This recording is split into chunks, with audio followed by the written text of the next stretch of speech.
Oh, Lord, I just got struck with the worst timed, biggest yawn of my life. Yeah, you're really bringing the energy. Yeah, hey. Happy New Year. This is You'll Never Talk Alone. I'm Joseph, I guess. So, welcome to the podcast. Today we'll be reviewing Chick-fil-A sauces. Welcome to the NPR edition of You'll Never Talk Alone. This is where we get a little too close to the microphone and speak just a little too softly for the regular human ear. Brought to you by the National Science Foundation. It's so bad. It's so good. This is You'll Never Talk Alone. I'm Joseph Craven. That's Alex Level. We are sitting here on the evening of January 7th in the YNTA ROTC WWJD studios. I'm just going to throw out all of the different names. BYOB. BYOB. Sitting here in the studios recording a little bit after watching maybe the single most riveting FA Cup match of all time. No, not really. But we did have a FA Cup match earlier today. We had the loss to Man City just a few days ago. Before that, of course, I mean, we haven't recorded all year. We haven't recorded in several weeks due to, taking the holidays off and everything. But we've had a lot go on in the life of Liverpool, specifically in the Premier League, as we're sitting here in the new year with only one loss, 4 points up in first place. And even if we weren't 4 points up, still tied on goal differential. Like, there's a lot of positives here, even in spite of all the negatives. Let's just dive into some of the specifics here on what we've seen the past few weeks. Obviously, hitting some high notes back in December, way back in December, if any of us can even remember that far back. I don't even know what a December is. 4-0 against Newcastle, 5-1 against Arsenal. Oh, what did you think about that one, by the way? Before we go anywhere else, what did you think about that one? That one was fun. that one was fantastic. And I was on vacation and I was trying to find the game. And luckily I missed the Arsenal goal and showed up in time for all the Liverpool goals. And it was just, it was so great. The no-look finish, the twinkle toes through the defense, all of them were so great. And I think my favorite I have two favorite things about this period we'll probably get to, but I'll say my first one already. It's that we went from having like 2 home pens in 2 years to 3 home pens in 2 games. So I don't know what happened, but thank you, refs. I never thought I'd say that, but thank you, refs, for finally calling all of the crap we have to put up with in the box. Right. Man. Yeah, that was deeply satisfying for exactly what you're saying. Not just the performance of the team, but also the performance of the officials. Yeah, I mean, wow. It doesn't happen often. And I know that everyone as sports fans are obviously going to carry a bias towards their team when it comes to how officiating handles everything, which leads me to believe that universally speaking, officials are bad. Yes. And typically, or at the very least, their mistakes stand out very clearly. But, and I've talked about this with other people before, officials, I don't know if sometimes we tend to think that they're like this, robotic, amoral, machine out there sometimes. But they're not. They're people. They can be very easily influenced by a lot of different things. Yeah. Aside from just being able to make mistakes, Money. Yeah. I mean, if you want to go the most dire route, money can definitely influence them. If you want to go to the point where they just don't like the way a player's been acting around them, yeah, they might cause some nonsense against That's that how guy. Mike Dean governs his life. Right. Exactly. Yeah, so to see one of those matches where the officiating actually bends in your favor, or at the very least is just kind of good, but also bends in your favor. Man, that was good. It's good stuff. And much needed, obviously, to stay on top to further that distance in the league itself to earn all those points possible, because at that point in time, City was dropping points. That was huge. Unbelievable. Yeah. How about that stretch around Christmas and Boxing Day? That just glorious stretch where Liverpool, took over. How significant do you think it was to take advantage of? Obviously, jumping to the top of the table like we did is the significant point, but to take control of the league in that moment, how significant do you think that was? It was huge. It's a reward for all the hard work that everyone at the club has put in, and the performances that the players have put in, and everyone has delivered something so far in the squad. So it's absolutely what they deserve. They should be very happy. They make a bigger deal about it in a lot of other leagues because there's actually a winter break to have like a winter champion. And so I'm very proud to be supporting the team that was the winter champion in the Premier League, because it takes a lot to finish the first half of the season undefeated. That is unbelievable. That's huge. It was like astronomical when City did what they did last season, because it was like, oh my gosh, like this just doesn't ever happen. So for another team to do it again the next year just speaks to like how insane this season is in terms of those like top 3 teams in particular. Yeah, and I know we've mentioned it on here, and a lot of people have been talking about it, that, this Liverpool team is doing really well, but this City team is doing even better. And it's nice to see that while we as fans might have been thinking about it, the squad was not thinking about it. They were just going out there taking care of business, regardless of what City was doing, until they happened to play them. And it showed. They didn't ever have a result that showed that they were thinking about the result the day before or the pending result the day after. Yep. Yeah, exactly. They've been very focused on the match. Yeah, one game at a time, and that's how you have to do it. Yeah, absolutely. And of course, one of the most defining characteristics of a championship caliber team, or at the very least what sets a really like good or great team apart from just a pretty good team, really in any sort of sport, is the ability to win in a different number of ways. To win when things aren't really bouncing the way you want them to bounce, when the flow of the game isn't really going the way that you want it to go and you would like to dictate it towards, and resiliency. And Liverpool has shown quite a bit of that this season, and going to need quite a bit of it moving forward, of course, after suffering the first league loss in the season, and of course against the team that we did not want to lose. If there's any team that is like, you just don't give them 3 points, it's, with City, and that happened. Pretty good stretch for the rest of January. Promising stretch in terms of getting some points back for sure, but that one hurt quite a bit. Let's talk a little bit about that. In particular, it seemed like let's go ahead and start at the beginning of things, the lineup itself. Okay. Once again, we see that midfield trio, that the accursed midfield trio, as we tend to call it. We see the trio that of Gini, Milner, Hendo, that has just not really clicked consistently, and in particular has not looked as good as whenever Fabinho's in there, for example.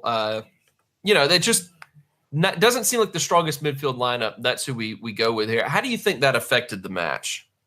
I think it took away a little bit of what we could offer in attack. I don't think they were particularly bad. I thought they, for some reason, sometimes Gini gets stuck on the ball sometimes and just trips and stumbles, and he was doing that a lot in the first half, and it was really confusing more than anything. And they weren't bad, but they weren't good or great either. They were just there, and why he picked them: the work rate, the hustling, the pressuring.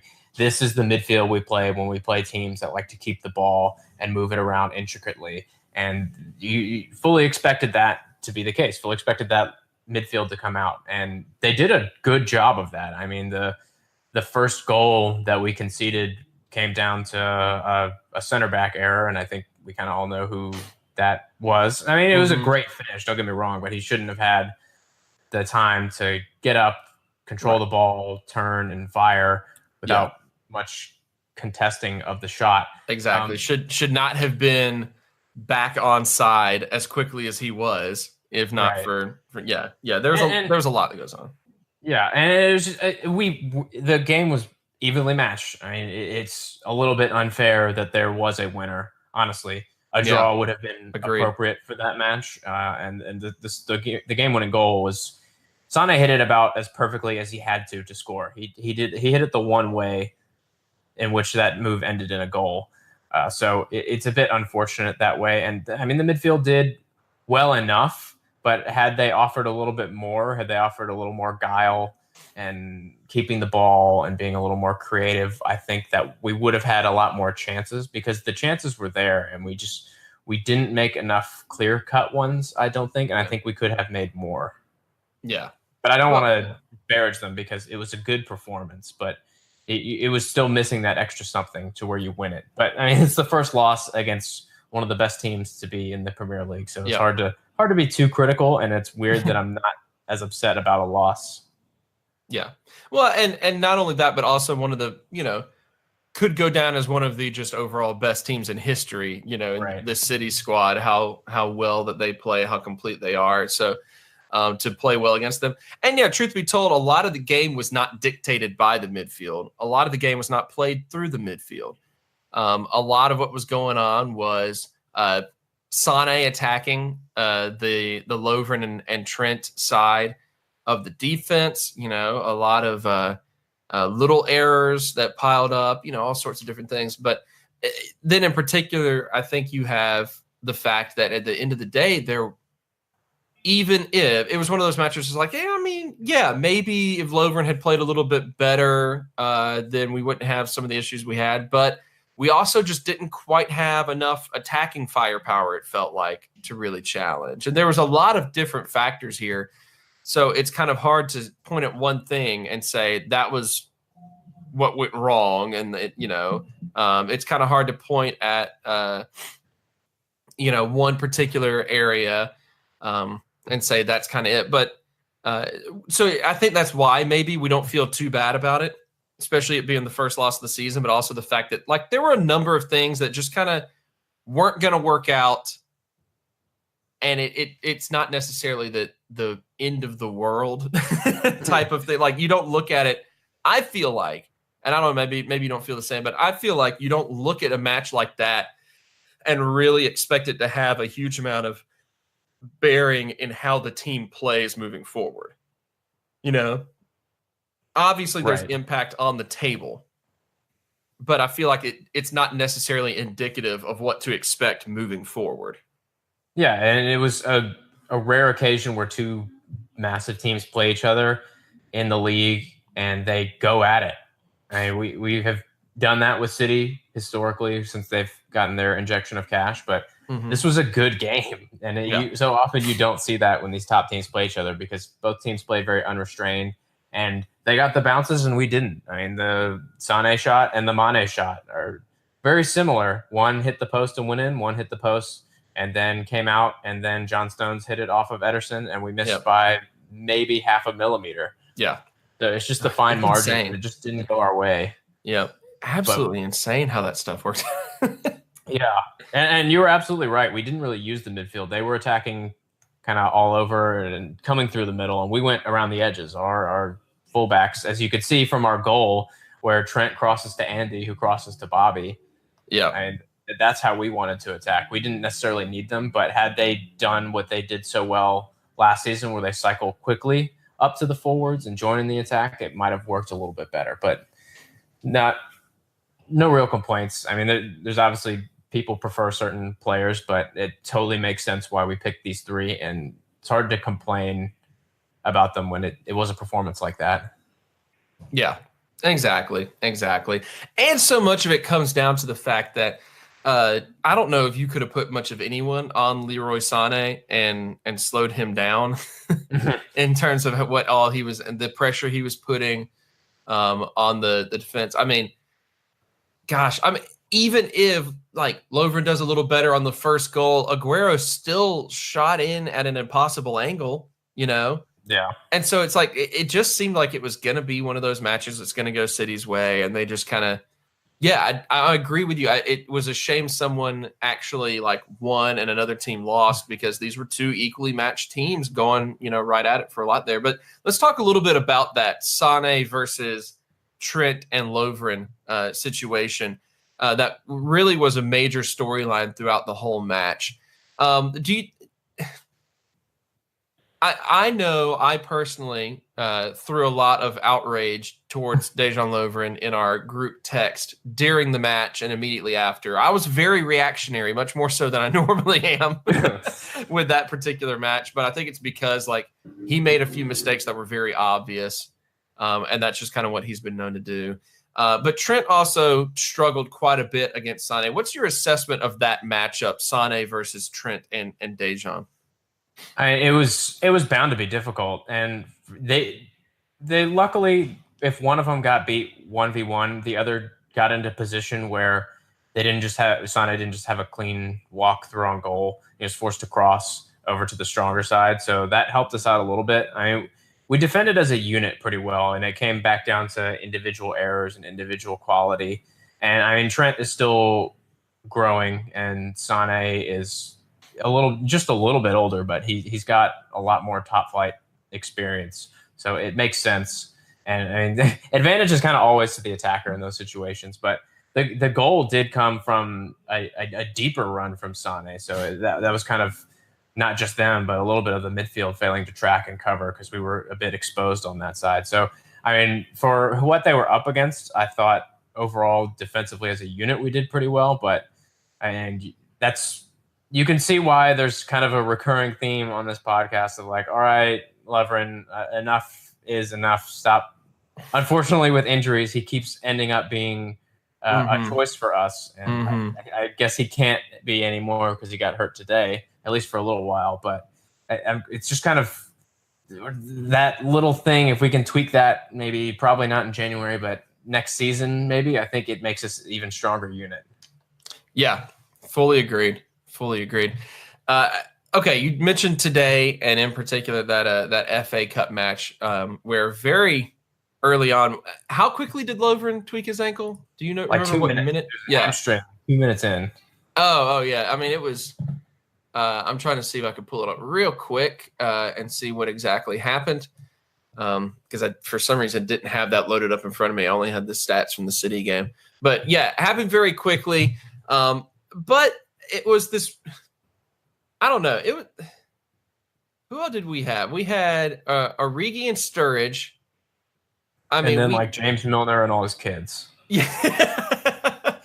And of course, like Lovren goes out, and we put in. I don't know. I'm not gonna act like I know how to pronounce this name correctly, but Ki-Jana Hoever. Close enough. Who is what? Like 16? He was just born 4 days ago. We put in an actual infant to play center back. And I mean, first of all, let's just say, even if we weren't currently in first place in the league and still competing in the Champions League, let's say it was just like a more middle of the table sort of season. How much do you actually care about the FA Cup as a whole? I don't really care about it. I think it's more of a particularly English thing to really enjoy the FA Cup, just because it's so storied over there. It's been around forever, and further back in the league's history, there was a lot more weight put on it before kind of the Continental game and the European game and TV money and all that took over. Yeah. So there was never conditions for us to really put any weight to it. In a league where we're not top of the table or we're not competing for the title, I would like to go harder for the FA Cup just to have a piece of silverware. But it totally makes sense why we put out our International Champions Cup lineup out versus Wolves today, because we have bigger fish to fry, and we don't need the fixture congestion, even if it would have been a trophy. Yeah. I mean, it seems like the FA Cup is losing a lot of appeal to anyone that is not like a middle of the table team. Like it or seems like anyone below the Premier League. Right, exactly. Like if you're the highest I think it really gets is if you're like, lower mid-table. I feel like the teams that are in the top half, or especially those that are battling for a top 5 spot, are really not going to care about the FA quite as much as like saving themselves up and pouring as much energy as possible into the league for the rest of the season. So I feel like the prestige, and maybe part of that is because like the Premier League is becoming a lot less English as a whole. Right. And I wonder if that's just the prestige of that is kind of losing a little bit when it comes to the top tier teams. So obviously, I mean, you saw Wolves came out there wanting to win. Wolves came out with this lineup of like, no, we want any silverware we can get. Mostly starters. Yeah, exactly. So it would be, I think it's just kind of, I don't know if it's lost a little prestige or what it is. But again, not living there, I really can't speak from any level of experience. Yeah. But so this match as a whole, do you think it kind of seemed like we were saying, all right, that's fine. We don't really care that much though. So let's just see if we can get a little bit of match fitness out of players like Origi, Sturridge, and Keita, and then move on with our lives? I think that's exactly what we did. And we put out a lineup that was full of reserves for the most part, and said, look, go out there and play. If you win, that's fine. You get to play again in the next round. But if we lose, that's not the biggest loss in the world, because we played a bunch of children and some older people and Moreno. Yeah. Always still managed to be the worst player on the field for us, despite having a 16-year-old debutant his back line with him. Oh, man. Oh, Alberto. You are an enigma, my friend. Yeah. Oh, goodness. Yeah, so hard to care that much about the loss, I guess. But how about Origi's goal, though? It was not. It was kind of a carbon copy almost of Bobby's goal versus Arsenal, where he kind of twinkle-toed through the top of the box and then hit a left-footed shot near post-ish. So that was pretty fun, and it was good to see him scoring, especially with our boy Golanke out the door. We'll need Origi to step up.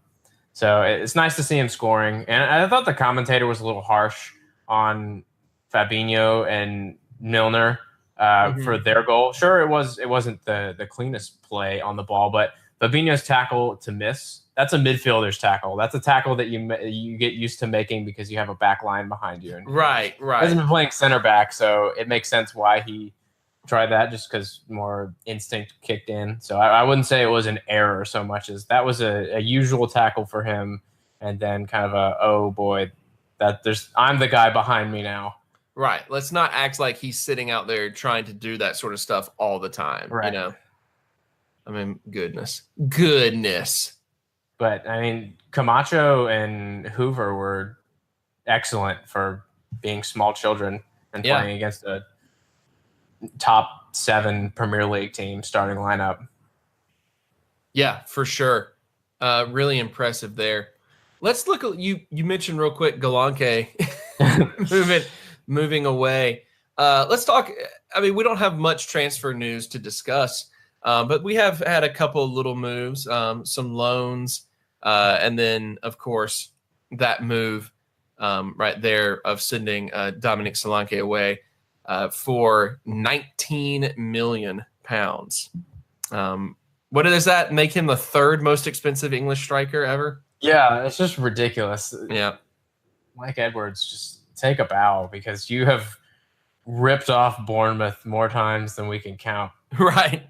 Yeah. So what's your take on that little bit of business? How do you feel about that move? I know he was a very inexpensive, like it wasn't quite a free transfer, but it was about as free as you can get sort of move to bring him in as like a promising attacker that we just never really used that much. Did well for the, U20 English team and all of that, but now he's moved off for exponentially more than we got him for. What'd you think of that? I think it's an incredible piece of business, and there's really no risk to getting him. I mean, he was ridiculously good at youth level, and it's worth taking a punt on for little to no money, relatively speaking. And it didn't work out. Never really broke into the first team. Got a few chances. Scored a goal in the last game of the season last year. So yeah, let's see him do that. But he served his purpose for the most part of becoming profit for us to spend at a later date. So I think that's an incredible piece of business for someone that barely ever played for us. Yeah. And I hope that he has just the best career possible to make all of this worthwhile for him. Yeah, and I think he would be a great place to do that, especially for an attacker. Oh my gosh, yes. I might put him in my fantasy team now. Yeah. So I hope he has the best career possible, because otherwise it kind of makes us look a little bit like jerks. You want to come over here and develop a little bit? Just kidding. We're sending you. But no, I do think it'll be great for him to get somewhere where he could play a lot of first team football and really develop into the guy that because we're just not in a position where we develop youth as a club. That's not we're here to win a title right now. Right. And sort of mentality. Yeah, while we have some good youngsters, they're doing their best either like way down in like the U18s or at a different club on loan. Like our boy Harry Wilson, 4 months in a row, goal of the month for Derby. That dude is insane right now. It is absolutely insane. The other major move to Bournemouth specifically is Nathaniel Klein going out on loan. What is your take on this one? Because this was a little bit stranger considering he was, Mr. Consistent, Mr. Always in the lineup, Mr. We know what we get out of him every match, not that long ago. And then all of a sudden he's not there anymore due to, various reasons. But now we're willing to take, our only other true right back on the roster and loan him out. Do you think this says that we need him to go out and get back in match fitness, or does it think this means that we've got our eyes on somebody else? I think the latter, probably. And I'm curious to know when this deal was agreed, because it was probably agreed before the window opened. And I'm guessing it was after the United match when he had to play, because he's been making more substitute appearances since then, which either meant he had worked his way back into Klopp's plans, or which would have been surprising considering he'd been out for so long, or that we were getting him ready to send him off somewhere else. And I know Neil Warlock likes to say that we were disgraceful and had promised him to Cardiff, but I think Bournemouth's probably better for all parties, because Warlock is a kind of a bitter old man, and Bournemouth plays more attacking. So I think he'll do well there. I'm hoping he does, because either we get a good backup right back in return, or we make some money off of him. Right. Exactly. And then the big news that really rocked the American transfer market, of course, was that of Christian Pulisic agreeing, or being, Dortmund agreeing to send him over to Chelsea and at the end of the year, or send him over and then they loan him back, all that. But he, of course, had been on the rumor board for Liverpool. It feels like since he was born, not all that long ago. And then, of course, that obviously didn't happen. Didn't really actually have a huge amount of weight to it as far as the rumors go. Are you upset at all about this, that Liverpool did not get him? Yes. I wish he had come to us. I think this would have been a great place for him to develop. And just look at someone like Shaqiri, who has a lot of similar traits, especially shirt size. But I think he would grow a lot here. And Chelsea have Maurizio Sarri, and they have the appearance of being a lot more stable than they have been in the past. But you kind of never know with them, and they're not exactly a place for young players to go and succeed. Right. And they already have an incredibly talented young winger in Callum Hudson-Odoi who can't get into the team. And I know Pulisic has played a lot more in the league, in Dortmund and in the Champions League, but he's got a lot of competition there, even if Hazard goes. So I hate it as a Liverpool fan, kind of hate it as a USA fan, and I'm just more confused and surprised than anything. It's kind of the last place I would have expected him to go when he has ties to Liverpool and Manchester United. Yeah, exactly. It seemed like it came out of the blue entirely. That Chelsea, not to make a pun on Chelsea's color scheme and all that, but that was what was agreed to. Yeah, and I just don't know. I'm very worried about how it would play out to his personal development going to a squad like that for exactly the reasons you just mentioned. So I refuse to go into any more detail about it because you already did it.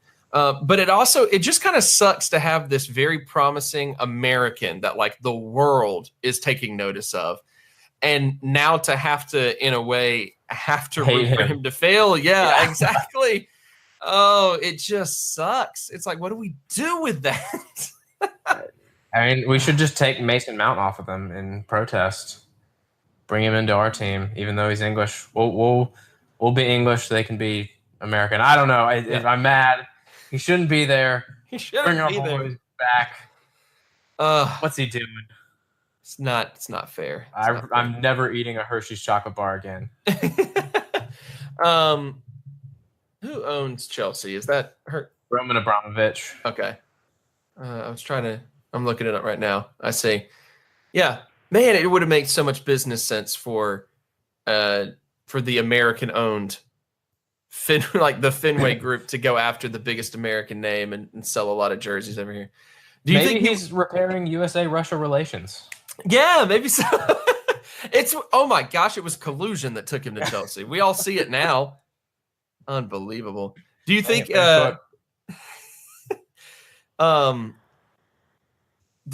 that he would have even broken into the lineup too much if he had come to Liverpool?